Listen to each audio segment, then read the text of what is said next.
Welcome to Avant-garde Entrepreneur. I am so glad you're here today with me, my friend.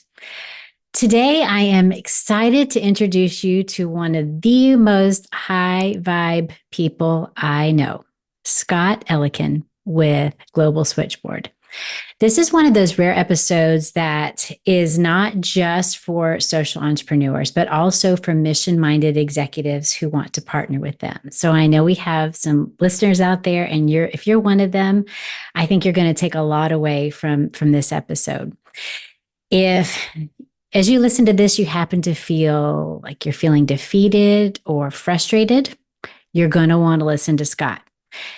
On the other hand, if you're feeling hopeful and inspired, you're also going to want to listen to Scott. He's an innovator, networker, mentor, resource, connector, and an all-around great guy. After a 20-plus year career in the startup and tech space, Scott took on this colossal project of connecting Christians living at home with Christians living out and about in the planet and using business to lift the communities that they live in. Like you, he had this stir in his heart that has become an overwhelming passion. And also like you, he started with a loose template and some great ideas. And the result is something completely different than how it started. This is one of those chats that could go in many different directions because Scott has so much knowledge and experience. Today, though, he's here as one of us, a man with a passion for building things from the ground up, who welcomes and even, I would say, thrives on challenges and obstacles, and wants to make the world a better and smaller place by connecting people. Scott, thank you so much for being here today. Thank you, Dr. Bailey. Wow, that's a very high bar. I will try not to disappoint. I don't think that's possible, Scott. So, Scott, I didn't want to get too much into your background in the intro. So would you tell us about yourself? Where did you grow up? Where did you go to school and kind of your early career? Sure. It's interesting if you think about kind of missionally minded and that we're really here for a really distinct purpose. I look at my career, which was in business and in technology in a lot of the startup space. And I feel like in some ways the last 30 years have been preparing me for where I've ended up being today, which is kind of an amazing thought. But I actually was born in Pennsylvania, lived in Kentucky, and then came to Texas by about the fifth grade. My father had immigrated from the Philippines as a physician. My mom had grown up in the country in Kentucky and actually grew up mostly in Austin, Texas. Career-wise, I had really been a career consultant around the systems space, so business systems. So when you think about a lot of the technology solutions that are out there, the things that we worked on were finance systems and accounting systems and all the infrastructure and the things that it took to put those things together. And it's kind of interesting when you think through really understanding business operations and how to influence those things is really a lot of what we're doing today. That's amazing. So what was your spark to begin Global Switchboard? Part of where I think each of us is in our lives is that we have kind of the circumstances, the lives that we're in. I mean, I had my wife and I have been married for many years, raised 3 kids. I had been working with some dear friends in a consulting firm that worked with a lot of customers doing big systems implementations and managed services. And we sold the company. So all of a sudden my circumstances changed where before, my wife and my kids would go on short-term mission trips. They were very involved in missions. My wife and I actually served in Mission Friends, which is like the 3-year-olds with little lambs and little Davids and Goliaths and things like that. But I could never really go because my circumstances were that the thought that you could leave for 3 months or even for 2 weeks was really difficult. So where my wife and kids did a lot of these things, I never had an opportunity to do that. And then suddenly and miraculously and wonderfully, a firm out of Boston bought our company, and I left at the end of 2019, which, a long God story behind that. I think that acquisition was really good for our customers and for our company as well. And it was good for the company that acquired us because of some of the things that we were uniquely different. But the bottom line is I had all this energy and all this passion and all this stuff going on. And I'm like, well, I got to do something. I'm not ready to right off into the sunset. And so when we had exited, I actually had met two of the members of our board, David Bull of ARC Financial and Nick Alter of ThriveSide.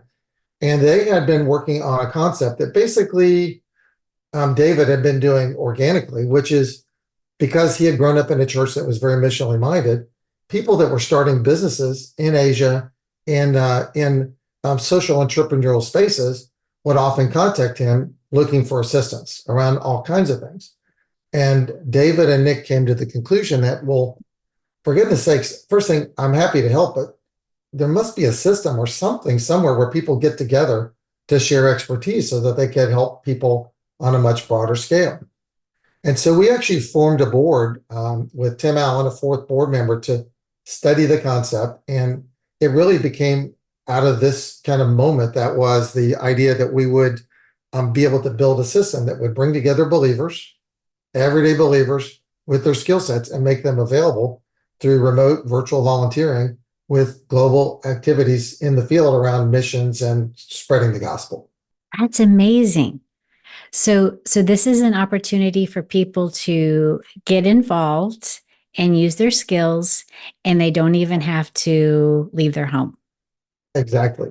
I mean, what you find is that there are many, many, many people that, first thing, as Christians, you're trained to defer gratification, to help the needy, to reach out beyond yourself and do more. But in general, I think that most people, they see outside themselves and they look at other parts of the world and they see desperate poverty and they see scarcity and they see people that can't get clean water, education, and they want to help. But the practical matter is that when you try to help, usually it's a local thing. It's not in your skill set. And, maybe you've got a great heart, but we don't need somebody that does that exact specific thing. And so to me, helping is so much more if you're actually doing something. Caring is important. Praying is important. Providing funding and donating is important. But when you're great at a specific thing and somebody needs that exact thing, it's amazing. And it doesn't have to be a highly skilled thing. It's something that, honestly, my brother-in-law is a heating and air conditioning guy. And when my AC goes out, guess who I call? I call Horace. And he's like, okay, let me hear it. And you're on FaceTime. And then you thought, well, we have a mission client that's in Uganda that runs an HIV lab who has an AC unit. Wouldn't it be cool if he could pick up the phone and talk to somebody that was good at that? So it was interesting as we started to study the problem, we found that there are so many needs that you would never expect to be needs, that if you just knew, who needed it and you could call them, it would just make a huge difference. And that's really where the genesis came from. And where I think the study came from is we assumed that it would be a pretty specific list of items. And what we found is that really everyone can serve. Well, tell us about Global Switchboard as far as how does it work? I know that you have the capacity for people to volunteer and also for entrepreneurs to receive help. So kind of tell us a little bit how it works for both sides. It's really interesting. I could spend about 2 hours. Oh, yeah. How do you ask someone this? Yes. Telling you all the things. Well, if we start with the things that we thought were needed and the best way to do it, and then you realize that it's real easy to overcomplicate things. I think the bottom line is, for every need that you have in the field, and I've talked to several of the people that have gone through your classes, and they need really specific things, and they'd help with. It could be as easy as reviewing documents or proofreading. It could be helping with a website, but everybody has needs. And I think that the essence of it, and I'll talk some about the mechanics of it as well, but who's the person with the need and can they clearly identify what the need is? And who's the person that has the skill to help, but also has the heart and the interest and the compassion and the availability to help, and bringing them together. And that's really where the magic happens. I think what we learned early on is that it was much harder to connect the right person on the right problem set with the right person that could help. It was harder to define it, but once you connected them, it was much, much more valuable than we expected. So it was harder to do, but actually better than we expected. So the mechanics of it are pretty straightforward now, as we've learned to simplify things, is as we bring in these volunteers, we capture kind of their heart. What is their background and their skill set? What are their interests? They may have some personal interests as well. They may have homeschooled their kids. They may have, work on weekends as a a football coach or things like that. And then what are their professional skills obviously is helpful as well. But we just try to understand the nature of the people that are volunteering. And then on the mission side, on the field side with the social entrepreneurs, we try to get them to think a little bit differently about what constitutes a need. Because for years, and I say years, I mean, most of your clients are probably below 30 or at least below 35. But many of the people that we've worked with until now have been out in the field and doing things for decades. Mm-hmm. And so in some ways, volunteers are awesome and they care, but they can't really help much because you think of it being on site, you think of it a little bit differently. And so I think what we learned early on is if you said, do you need volunteering? People say, maybe I'll let you know. And it becomes something very specific based on a need that came across your desk today, where you say, we have several hundred people that say that they love to proofread. Would you like someone that is willing to proofread for you on a regular basis? They're like, well, yeah, what do we need to do? So when we recast the need, so it became something that becomes kind of a standard issue, things that everybody needs, and say, we already have people, then it creates a different dynamic where you start thinking a little differently. You start thinking about how organizations can be restructured so that you can have a generalist that has several specialists that are advising them, or you can have somebody that is maybe in Africa or Eastern Europe or in Asia, but they can have someone who physically resides in the United States that becomes their assistant. So you start thinking a little bit differently about the nature of work. And for a lot of your clients, since many of them are commercial organizations, it also creates a new potential in the market space because now you have people on the ground who know you and know your product and know what you do, but who reside in some of the markets that have greater commercial opportunities. So once you think about it differently, then what we do is we try to cast those roles and we put them on the platform. So you've gathered up a lot of volunteers, you know what they're good at. And then, for the demand side, for the people that are in the field, we really have two ways to interact. One is if you need expertise kind of on demand, you can say, I would love to have somebody that can help me with my nonprofit filings, or I need somebody to help me with marketing strategy. You describe what you want and you click a button and we send that to multiple volunteers and say, hey, if you think you can help, Trisha, click a button and it introduces you immediately. So for most of those 1 hour phone calls, you usually are connected through email within probably 4 hours, if not within 30 minutes. It happens really, really fast. And it suggests a time on your calendar so that, when you're 7 time zones away, it gets a little complicated. I know you've experienced that. We have huge design documents talking about every way that an email could fail and how do you deal with time zones. But what we found is when you stick it on someone's calendar and they move it, well, then it moves in on the other person's calendar. It's like, praise be. Wow, that was awesome. And actually, one of our missional volunteers had come up with that idea as a suggestion. So that's really kind of the first part. It's the 1 hour consultation. The second thing is something that is much more impactful, but it takes longer to set up. So, for example, I would like someone to serve as a human resources advisor to my organization. Or I need somebody that maybe is really good at manufacturing to be available to help us as we're trying to work through our honey production process. Or I need somebody that can update my website. So what we do is that the mission teams, the social enterprises go through and they create a request in the platform, and we use artificial intelligence. And it's super cool where basically you describe what you want and it recasts it as something that looks a little bit like a kind of a fractional job request. I need someone that can do search engine optimization, that can come in once a month, that can tune the website and provide written feedback. Or I need someone that could be an admin assistant that can meet with me for 30 minutes a week and that can help me, with certain activities. So it builds that job request. And then we take those requests and we put them on the platform so that our volunteers can now come through and they can shop based on their calling, based on their skill set.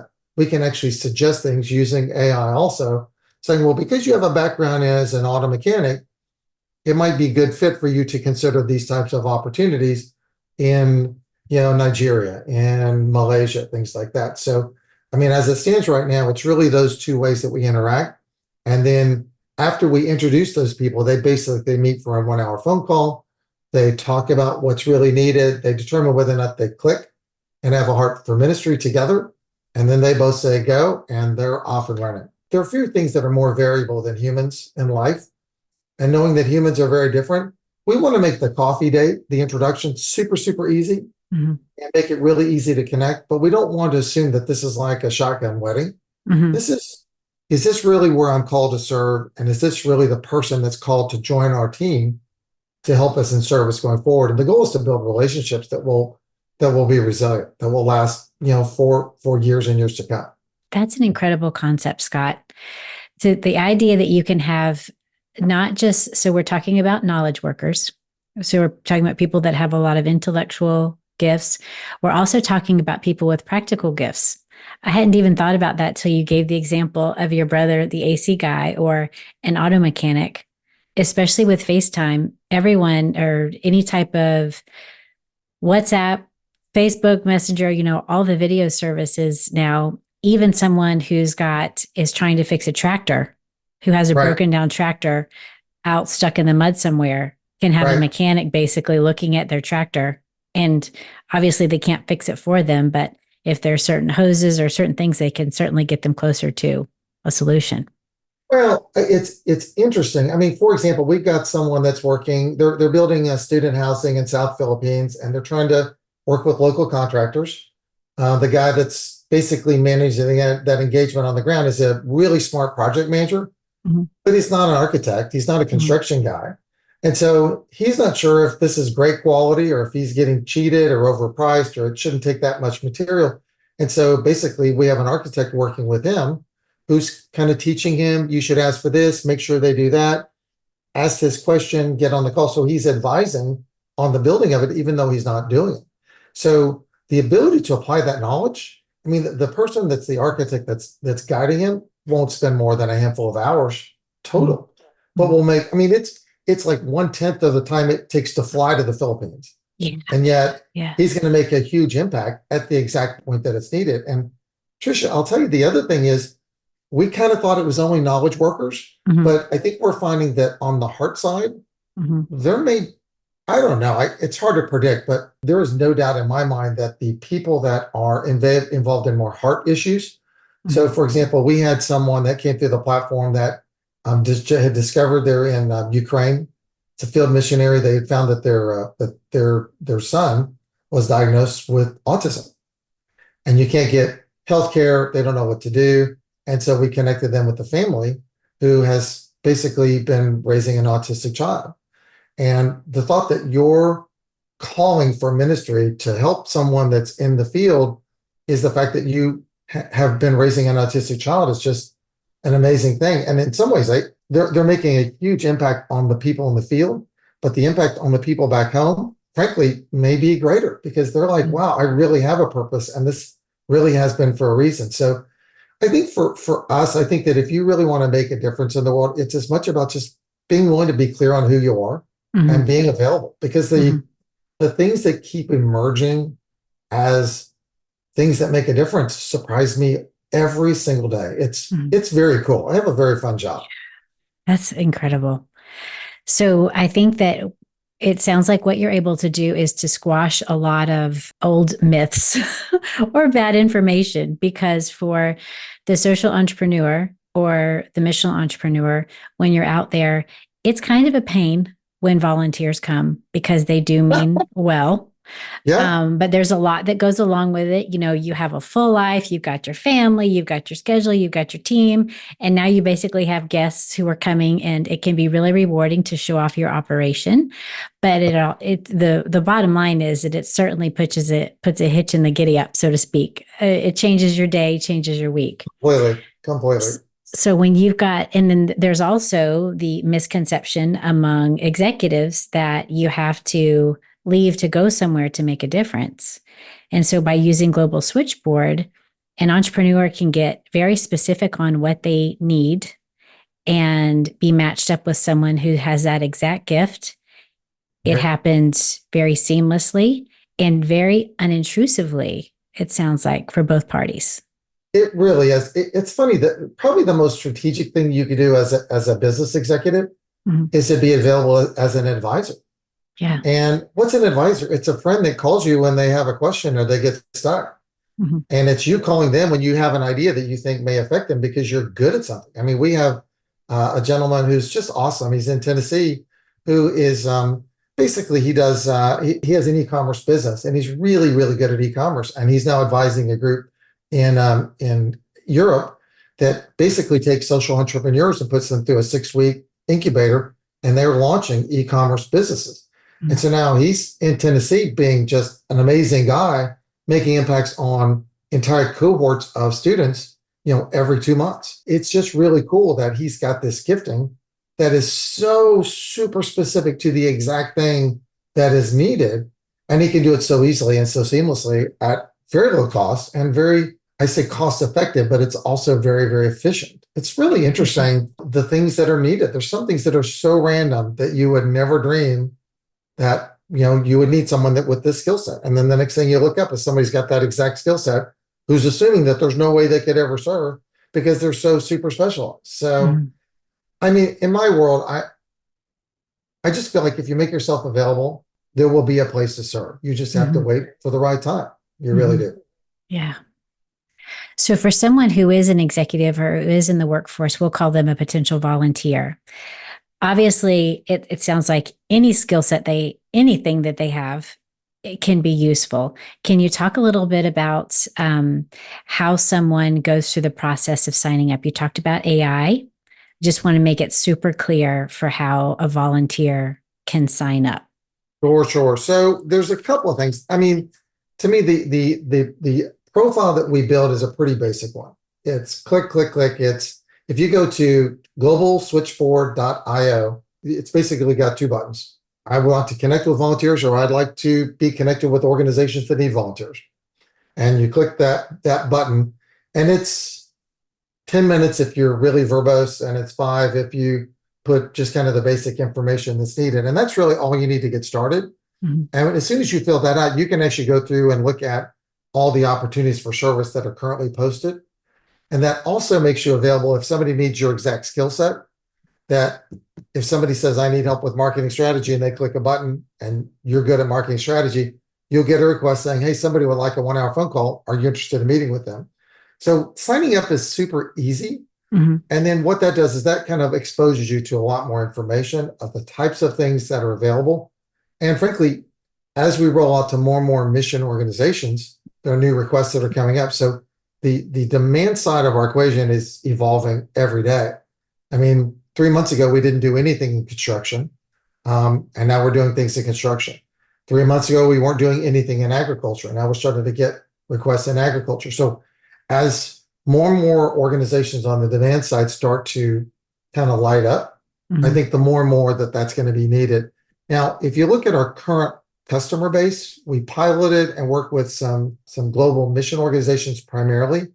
As we move more into social entrepreneurs and business as mission and things like that, they're going to see a different skills blend, which frankly, I think is going to much, much more closely align with the skills of the business people. I mean, if you looked on our platform where we see demand exploding, I think we're going to see a lot of marketing because communication is key, and a lot more business skills, a lot more manufacturing skills, certainly more accounting skills, things like that. Now, I would say that, again, it's less than 10 minutes to fill out a volunteer profile. The other thing that we now have on the website, or actually I think it'll be on there at the end of this week, so by the time this drops, is kind of it's basically something to help you determine whether you could play a role.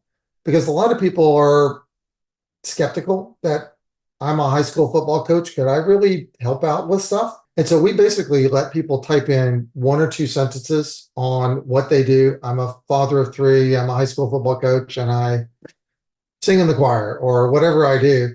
And it basically goes through an artificial intelligence model. It maps it against the types of requests that we've seen. And it says, oh, somebody like you, did you know that many mission organizations or organizations that serve youth have sports programs, and the person running it got their degree in Greek translation or English literature or things like that.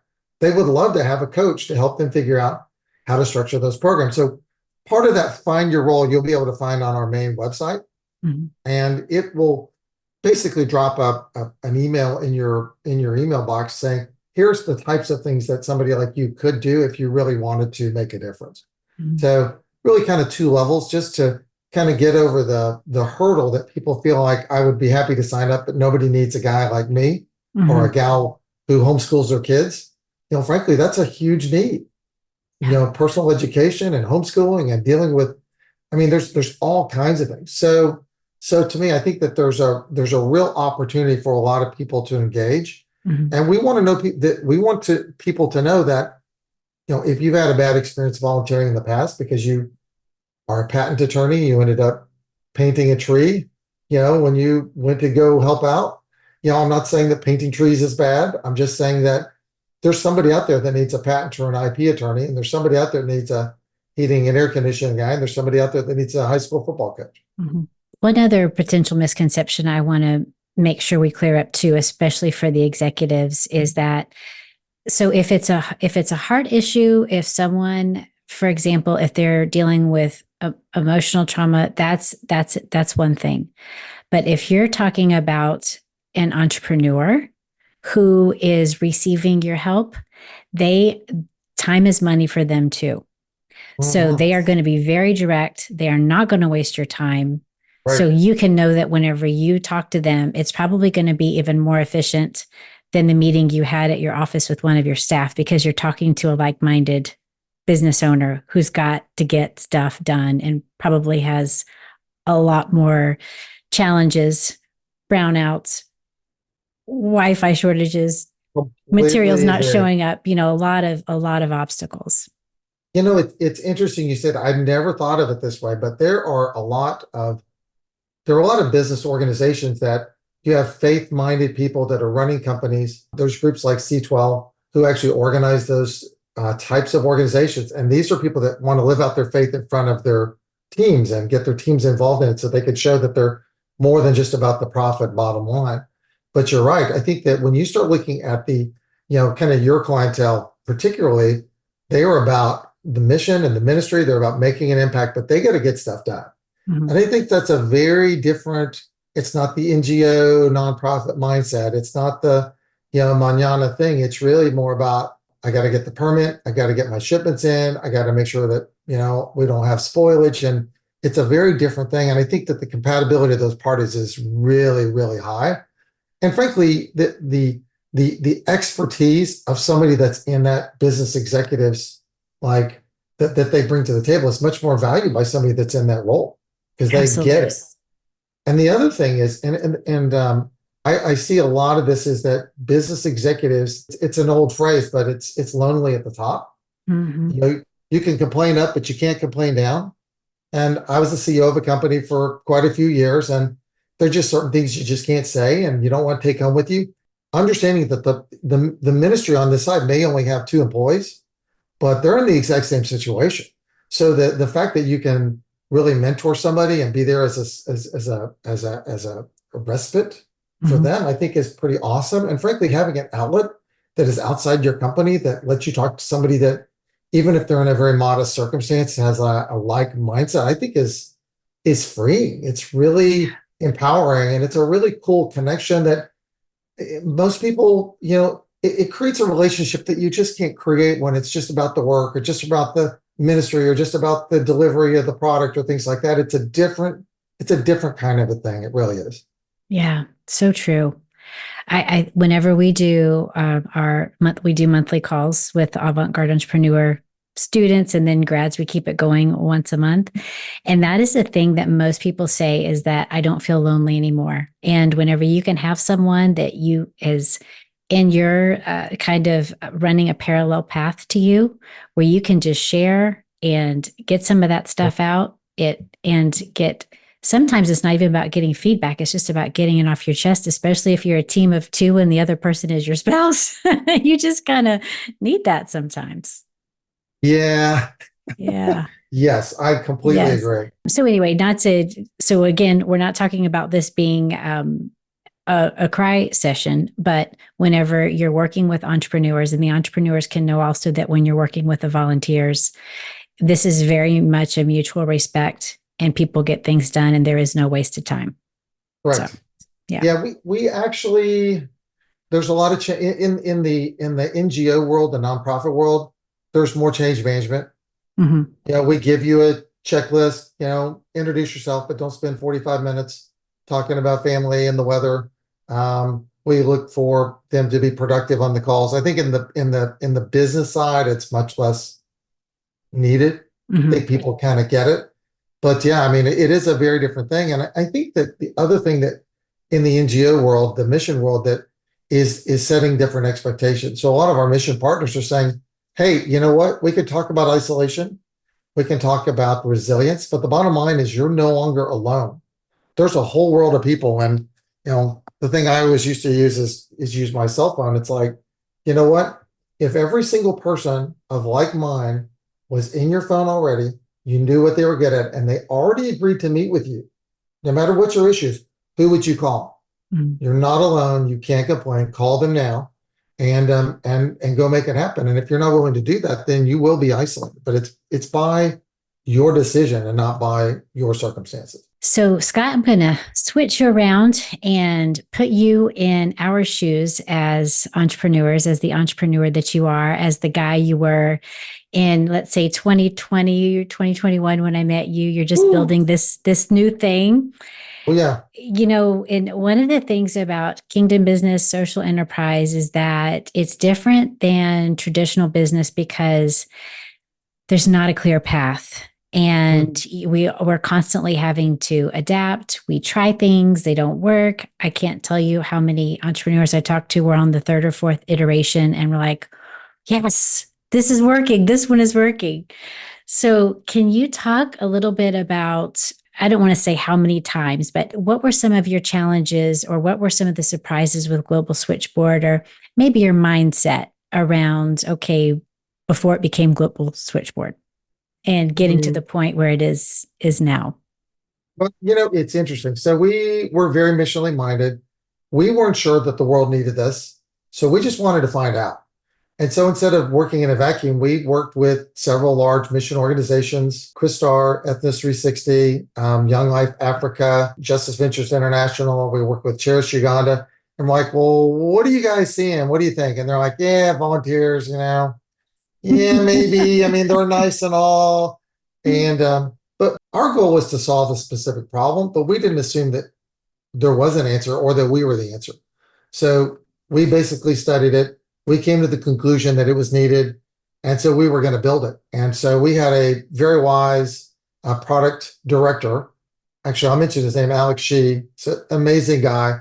Alex was our product advisor. He's like, don't build that. You have no idea what you're doing. I'm like, what do you mean? We worked on this for 60 weeks. We know exactly what we're doing. He's like, just prototype. So we built a prototype like in 2 months, 6 weeks. And we found out we completely over-engineered the whole thing and nobody would use it. It was terrible. It was absolutely a terrible solution. And so what we learned from that is that there was a real need, but it needed to be, you need to simplify the approach. You need to remove friction. Mm-hmm. And so the next step is that we found kind of what the need was. And so we basically worked on launching an MVP in May, and we found out something else. But all this while, we were still kind of testing the hypothesis. So the question is, can this be done? Are we the right team? Is it real? Will people click the button and will people take the call? That's what we said for a solid year. And the answer is if people won't click the button or people won't take the call, we have to stop. And so our approach was to do rapid iterations of testing multiple hypotheses. We tried to separate them so that the dependency of this hypothesis didn't cloud our output, our result. But for 2 years at least, our belief was, we think this is a good idea. If it is, then we'll keep moving forward. If it's not, we're going to stop. So what's the fastest we can figure out we should stop, and what's the least money we should spend before we stop? So we're motoring along. We get to a point where it's like, okay, great. We got to literally just 3 months ago where we feel like we have finally proven the demand side hypothesis, which is there is absolutely enormous need in the field, but only if you package it so people really can understand what they're getting. Mm-hmm. Once we received that, we were flooded with requests, and we're like, so for literally a month and a half ago, we changed our kind of our financial modeling and investment model from what's the least we can spend to find out if we should stop to what's the point of diminishing returns in our investment so that we can maximize our benefit. So now as we look to move into an expansion this year, we're now moving forward. But if we'd done a bad job at phase one, we would have stopped. If we had not learned that it was really valuable in phase two, we would have stopped. If we had not learned that you could automate the process in phase three, we would have stopped. And I think that if you assume you know the solution and you go build it, the chance that you hit it on the head is 1 in 100. And you might get lucky. But the bottom line is you don't really know what your customer needs until you start working with your customer directly. Mm-hmm. And the other thing is that, social entrepreneurs and people you're trying to help, and missionaries especially, are really nice people, which is the worst group to get feedback from, because they're like, you guys are awesome. Bless you. Thank you so much. I'm like, seriously, what do you think? Oh, it was fine. I'm like, okay, now tell me what you think. And so finally you get a handful of people, and anyone who's watching this that knows who they are, who's like, yeah, that's terrible. Why did you do that? And, this doesn't make any sense. And so getting those people on your team to give you live feedback, and then just don't pour the foundation so deep that you can't move the structure. You got to maintain flexibility till you really feel like with your product, till you determine your product market fit, what that looks like. And you always run your numbers. You got to make sure you're running your pro forma financials so that as you're moving forward, any assumptions that change, you reflect that in your financial model to make sure that this thing can still sustain. The last thing you want is to be successful and then find out that you can't support the business. Yeah, absolutely. I'm going to ask you a tough question, Scott, but I have a feeling that your answer is going to be fantastic. Were there ever any days that you wanted to quit, or you thought, why are we doing this? Is it even worth it? That's your tough question. Actually, I noticed this must be on your mind because I noticed your latest podcast is how not to be discouraged. So I'm like, yeah, why didn't you do that one a year and a half ago? Because that's the one I needed back then. I mean, we felt like we were making a big sacrifice. We were working really, really hard. Most of the people in the organization are working as volunteers or for well below what their market rate was because they really believe that this should happen. And then you find out it's like, well, maybe that guy who said he wants to help actually doesn't want to help. He says that he would love to help a field worker, but you got to ping him 4 times to get him to answer their email. And I'm like, people just stink, I quit. Or, somebody asks for help, but they don't really need help because they are on sabbatical. And so what we learned is just like anything is that you've got people who are awesome, who just light the world, who can move mountains. And so instead of saying, we're going to serve everybody, we said, you know what? We're going to serve people who are innovative enough to be able to assimilate and bring people in and to leverage that kind of help. Mm-hmm. And we want to bring in people who really are convicted and who want to help. And convincing somebody that they ought to help, you can almost always get them to say, yeah, I guess you're right. I guess I ought to help. But push comes to shove, they don't really want to help. So yeah, we were very discouraged because we were unsure whether what we were doing was needed. Mm-hmm. And then we asked the question differently, and we asked it of different people. And then we found that it was desperately needed, but we were asking the wrong people. Very eye-opening and surprising to me because I'm like, who wouldn't want help? It's like, no, that guy really doesn't want help. Yeah.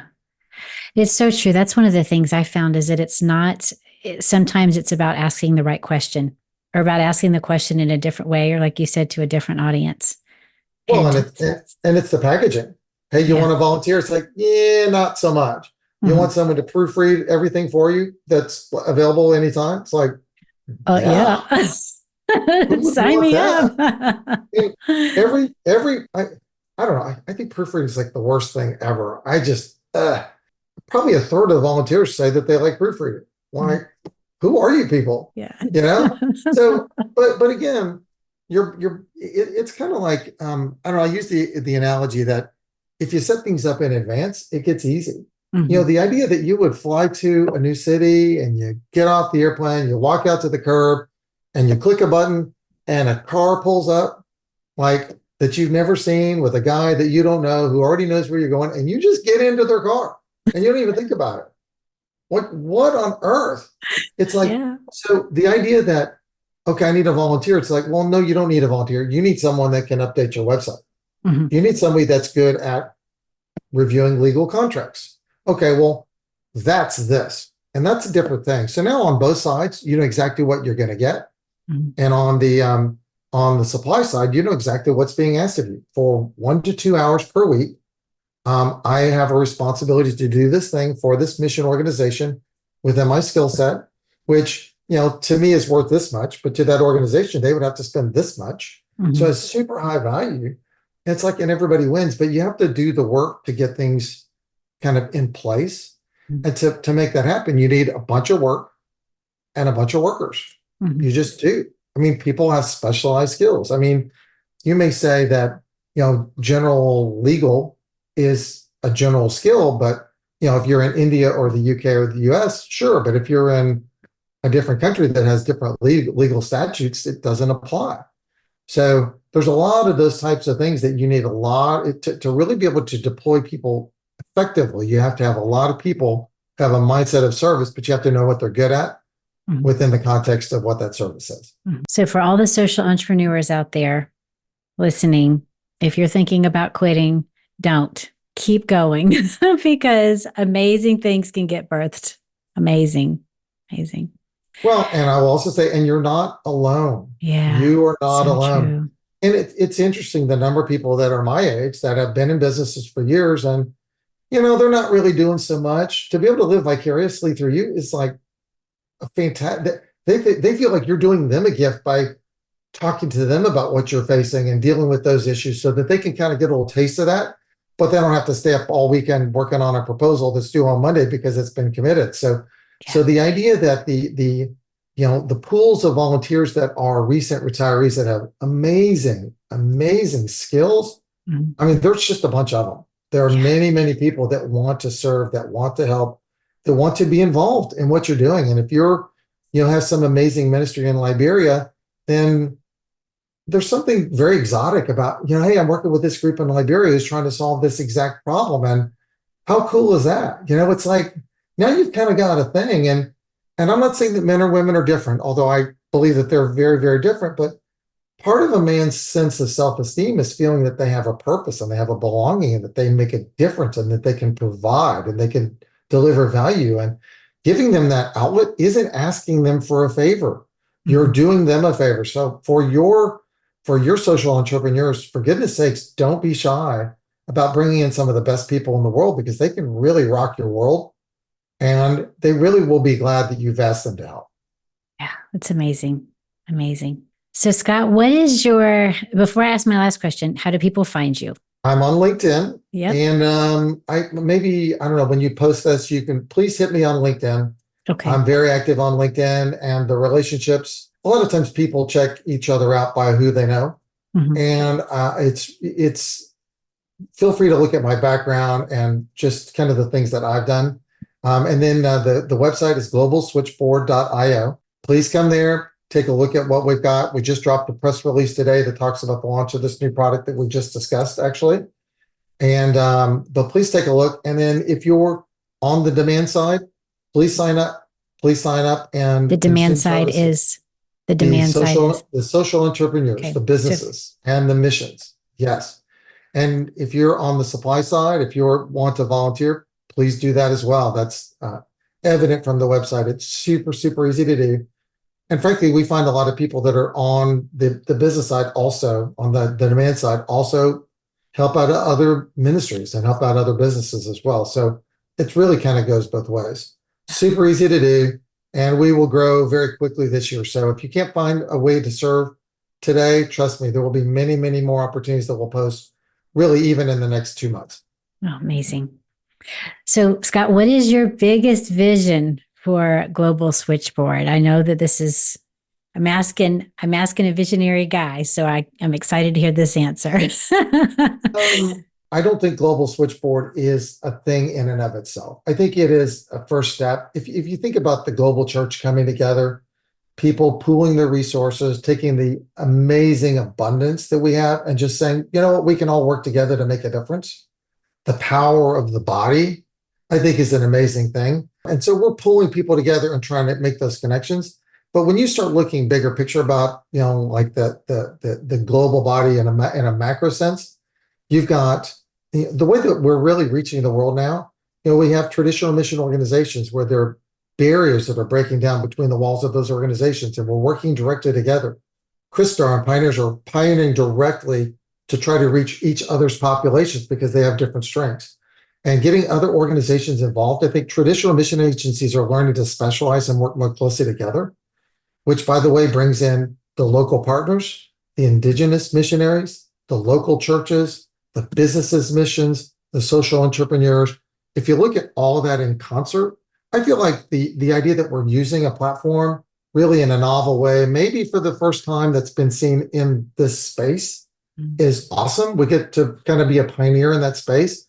But frankly, I think that we become part of something much, much bigger, whether we acquire other organizations or they acquire us. But I think that longer term, as a not-for-profit, we just want this to be good. We want this to make a difference and make an impact on the world. So, to me, the grand vision is that the global church really would come together for a common good, and that all the strengths would be seen working together, not just individuals where we're kind of a peer-to-peer platform. I'd like to kind of change expectations a little bit so that people go, well, why isn't every believer ready and available to help? We're all believers. We all care about the same things, right?